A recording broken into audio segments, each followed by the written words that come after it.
Es noviembre de 2024 y el programador Suchir Balaji sale de su departamento para recoger un pedido de comida. Suchir es uno de los ingenieros clave en el proyecto de ChatGPT 4 de OpenAI. Al regresar, tiene los audífonos puestos y actúa como un joven completamente normal, sin imaginar que minutos después perderá la vida de una forma violenta y en circunstancias sumamente extrañas y contradictorias. Oh Dios, huele mal. Huele muy mal. Veo algo de sangre. Oh, no puede ser. Esta es la historia de la extraña muerte de Suchir Balaji, el programador que denunció a OpenAI. El equipo de forenses determinó que Suchir se había quitado la vida con un arma Glock 9mm encontrada en la escena del crimen, pero esta versión resulta ridícula al conocer los detalles de cómo encontraron el cuerpo. Suchir fue encontrado en la puerta de su baño con una herida de bala en la frente, una concentración de alcohol que supera el doble del límite legal para conducir y la presencia de la droga GHB en su sistema. Esta sustancia es mayormente conocida como la droga de la violación, ya que el GHB es incoloro, es inoloro y puede provocar amnesia en la persona que la ingiere. El disparo en la frente y la presencia de esta sustancia harían sospechar hasta el detective más despistado, pero por alguna razón los forenses ignoraron todos estos detalles y su reporte se pone cada vez peor. Los agentes dijeron que no encontraron ninguna señal de forcejeo en el departamento que los hiciera sospechar que la muerte de Suchir fuera un asesinato. Pero las imágenes del departamento muestran una versión completamente distinta. Su cuarto estaba totalmente patas arriba, como si alguien hubiese estado buscando algo. En la cocina se ven chocolates y varios artículos caídos en el piso. Y su escritorio muestra la última cena de Suchir a medio terminar, al lado de los suplementos que tomó después de cenar. Claramente, esta no es una escena de alguien que planeaba terminar con su vida. El edificio donde vivía Suchir también tenía cosas raras. La cámara del garaje y del pasillo de su departamento no funcionaban, y la cámara del ascensor había sido desconectada días atrás de su muerte. La policía dijo que la única forma de ingresar al departamento de Suchir era por la puerta principal. Sin embargo, esto es completamente falso. El edificio tiene una entrada trasera de emergencia que permite el ingreso a cualquier piso del edificio. Cualquiera que use esta entrada puede ingresar sin ser detectado por las cámaras o por el recepcionista. Una vez más, la policía hizo la vista gorda ante estos detalles. Suchir no solo no lucía deprimido minutos antes de su muerte, sino que en su baño se encontraron cosas inusuales. El papelero estaba tirado, había un camino de sangre en varios cuartos del departamento, y se encontró un pedazo de peluca junto a su cuerpo. Pero antes de explicar cómo es que en una autoeliminación alguien es capaz de sangrar en varios cuartos a la vez y qué hacía un mechón de cabello sintético en el lugar, hay que entender por qué Suchir se había convertido en la peor amenaza para OpenAI. Suchir Balaji era un chico prodigio de un matrimonio indio de ingenieros de software. A los 13 años ya había ensamblado su primera computadora y le preguntaba a su madre sobre problemas de algoritmos complejos. A los 17 años, Suchir obtuvo un trabajo de película en la empresa Quora, donde le pagaban $25,000 mensuales como desarrollador de software. Todo el mundo que lo conocía coincide que Suchir era un joven sano, exitoso y sin ningún tipo de vicios. Y ciertamente no era alguien que consumiría algún tipo de droga sofisticada como el GHB. Tan pronto se graduó de la secundaria, Suchir dejó Quora para iniciar su trabajo en OpenAI, donde le ofrecieron un puesto clave en la compañía. Suchir formó parte del grupo de programadores que creó WebGPT, un proyecto interno de la compañía que sentaría las bases de lo que hoy se conoce como ChatGPT. Para Suchir era un sueño hecho realidad. Había conseguido un trabajo de alto rango en una compañía que prometía transformar y beneficiar a cada ser humano del planeta. Sin embargo, a medida que ChatGPT se fue volviendo más comercial, Suchir Balaji se fue desilusionando de OpenAI. En el 2023, Suchir y otros ingenieros empezaron a entrenar el modelo 4o de ChatGPT y aquí fue cuando los problemas comenzaron. En un día normal, Suchir tenía que alimentar al modelo con toneladas y toneladas de datos que estaban protegidos por leyes de derechos de autor. Artículos de noticias se usaban para entrenar al modelo.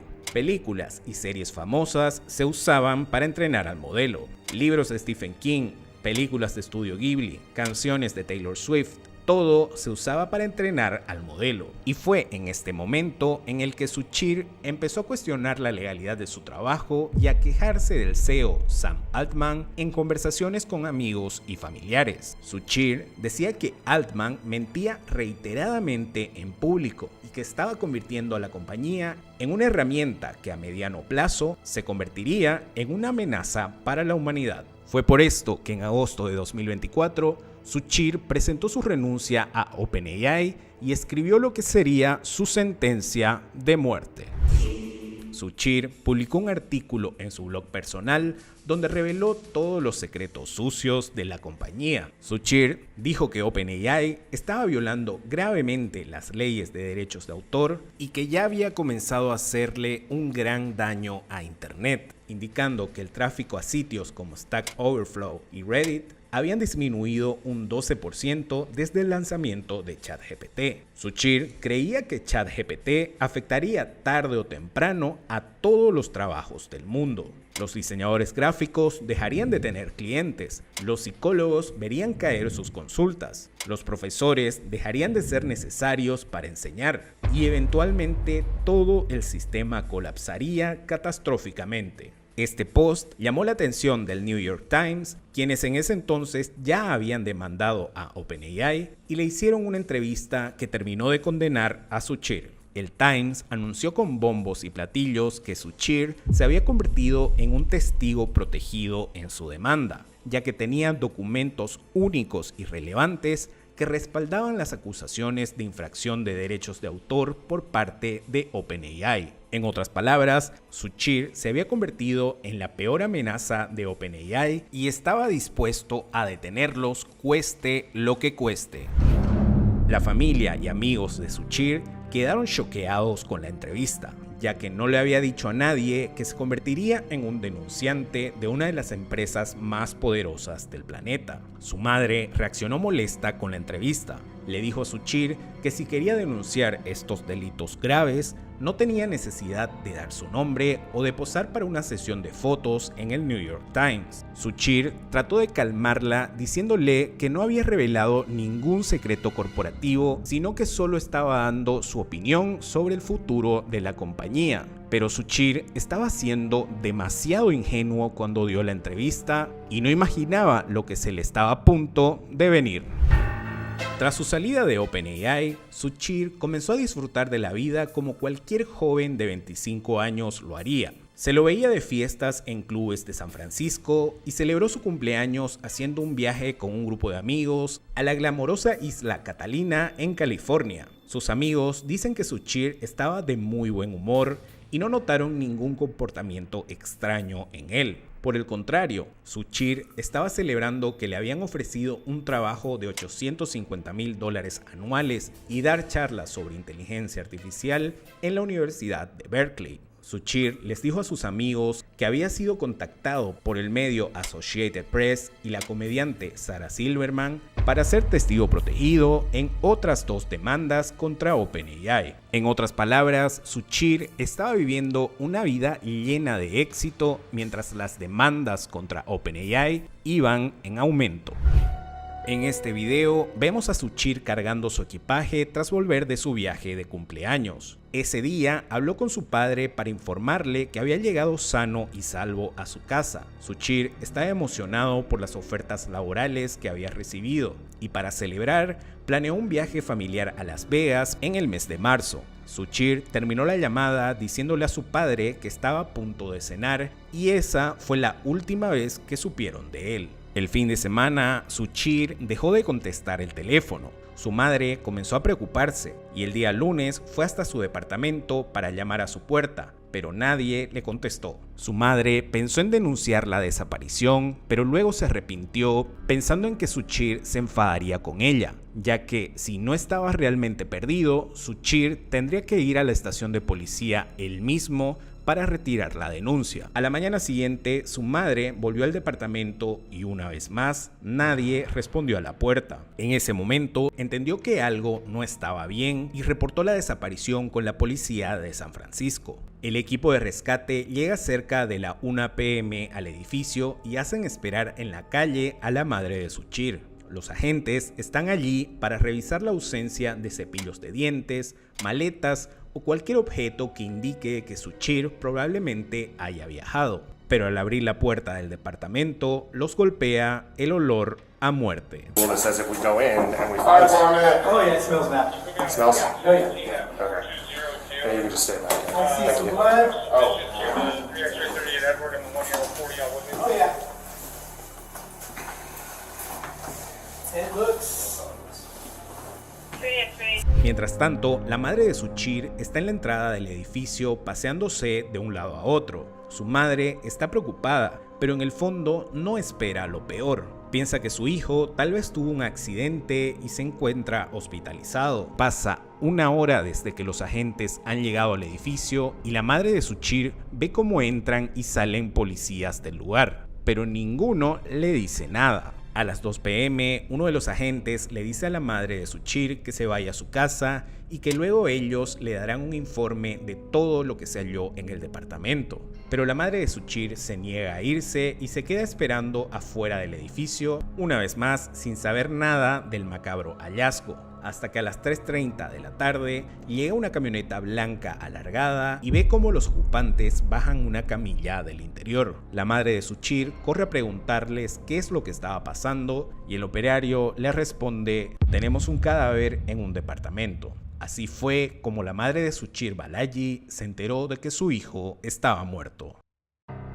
El informe oficial de la policía fue opaco y exageradamente contradictorio. Los agentes hallaron las supuestas búsquedas de Google que Suchir hizo antes de perder la vida. Las búsquedas fueron volumen total de materia gris en el cráneo y volumen total de materia blanca. Todo muy ingenuo y conveniente. La policía concluyó que Suchir estaba bajo mucho estrés porque recientemente había perdido su trabajo y esto lo pudo haber impulsado a tomar una decisión extrema. Obviamente sabemos que esto no es para nada cierto. Suchir no solo tenía varias ofertas laborales, sino que fue su decisión salirse de OpenAI. Cuando el cuerpo de Suchir fue liberado de la morgue, la funeraria le dijo a la madre que algo no estaba bien con su hijo. El cuerpo de Suchir no coincidía con las características típicas de una autoeliminación y le sugirieron hacer una segunda autopsia.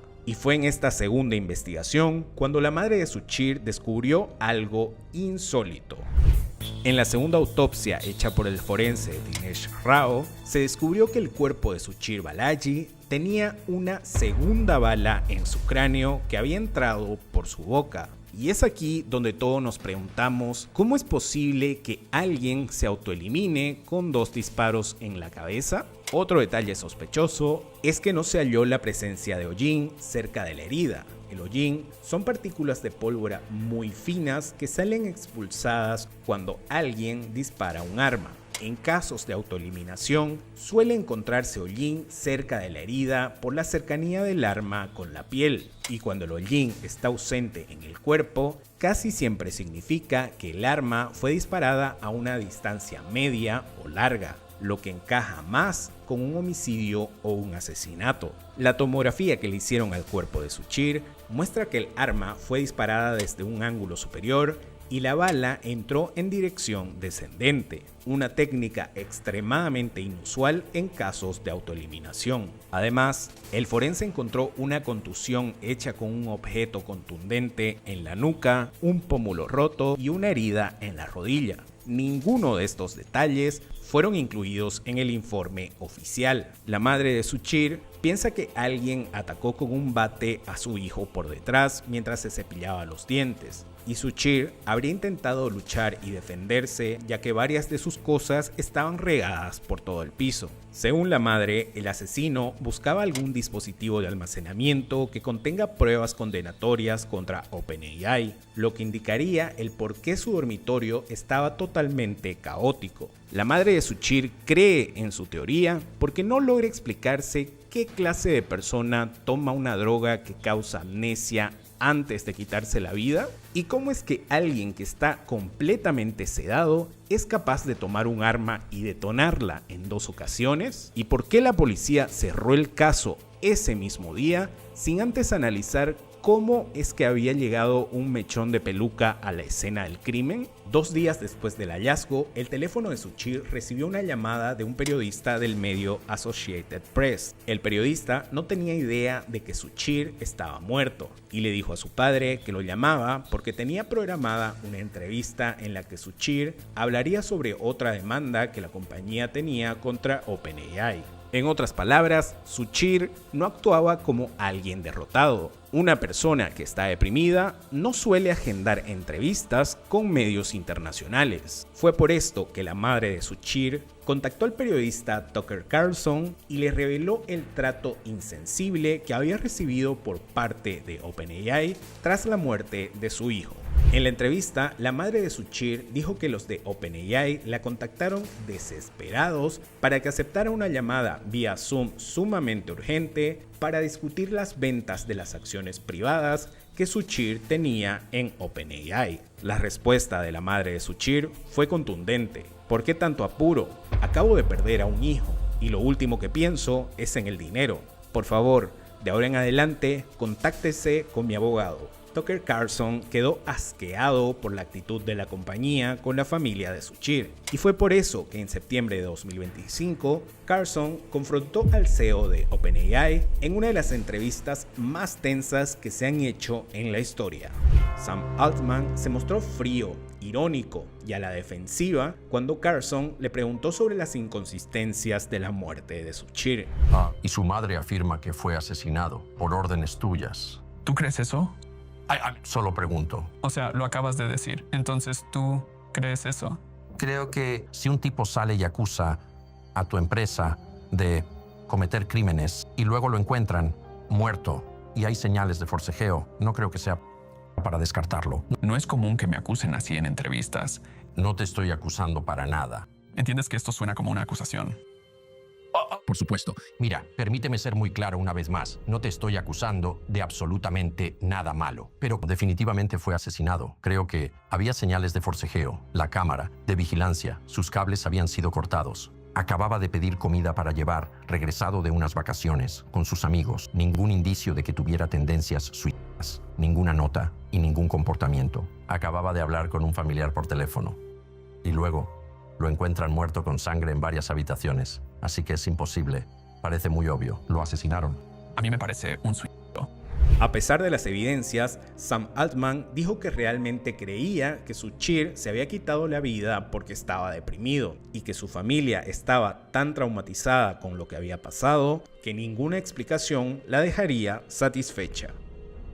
Ha pasado más de un año de la muerte de Suchir Balaji y su madre sigue creyendo que su hijo fue asesinado por las consecuencias que tendría OpenAI si se demuestra que la compañía violó los derechos de autor de prácticamente todo el mundo. El empresario Elon Musk es otra de las personas que desconfían de la versión oficial. Musk dijo que conoce a mucha gente que trabajó de cerca con Suchir y nadie piensa que se quitó la vida. Si OpenAI llegara a perder la demanda con el New York Times, no solo tendría que pagar millones de dólares en multas y licencias de derechos de autor, sino que su derrota abriría la caja de Pandora para que cualquier empresa del mundo los demande por el uso indebido de sus datos. Lo cierto es que probablemente nunca sabremos qué fue lo que pasó exactamente con Suchir Balaji, pero algo de lo que estamos seguros es que se repite el patrón de que justo cuando alguien está a punto de dar su testimonio contra los más poderosos, misteriosamente aparece sin vida.